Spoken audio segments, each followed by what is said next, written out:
As U.S. President Donald Trump talks of buying, owning, or even taking Greenland, and Denmark asserts its legal sovereignty, the island's Inuit people are somewhat bemused at the very idea that someone might own the ground beneath their feet.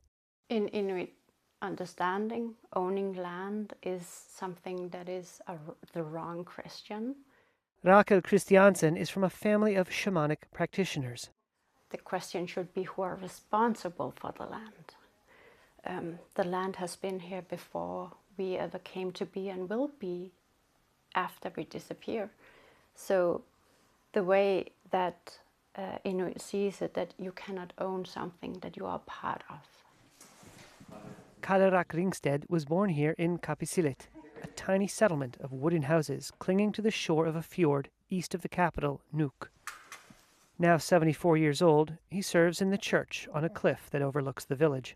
Speaking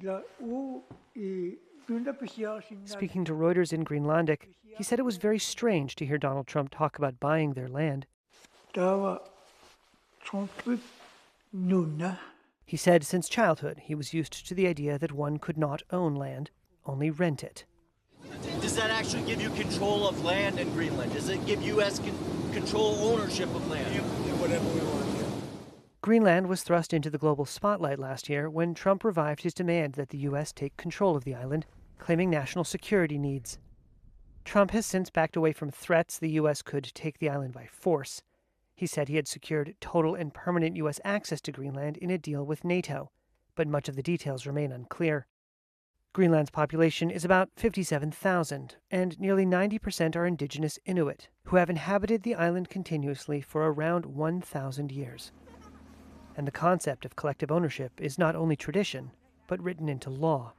Ulrik Blidorf is an attorney in Nuuk, the capital. In Greenland, you can't own the land.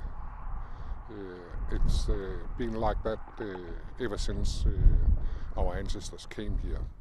For those who reside in remote regions such as Kapisilit, discussions about sovereignty can seem distant. Vanilla Mathiasen is a teacher in the village's only school for its 3 students. She said folks are focused on more pressing things, namely survival.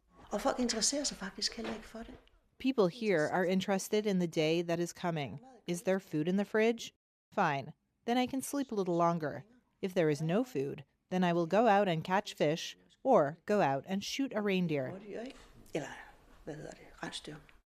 But for others, the subject is linked with their sense of identity and history. Sarah Olsvig is the head of the Inuit Circumpolar Council. What connotations it immediately brings with it to the vast majority of the people of Greenland when somebody talks about buying or selling us.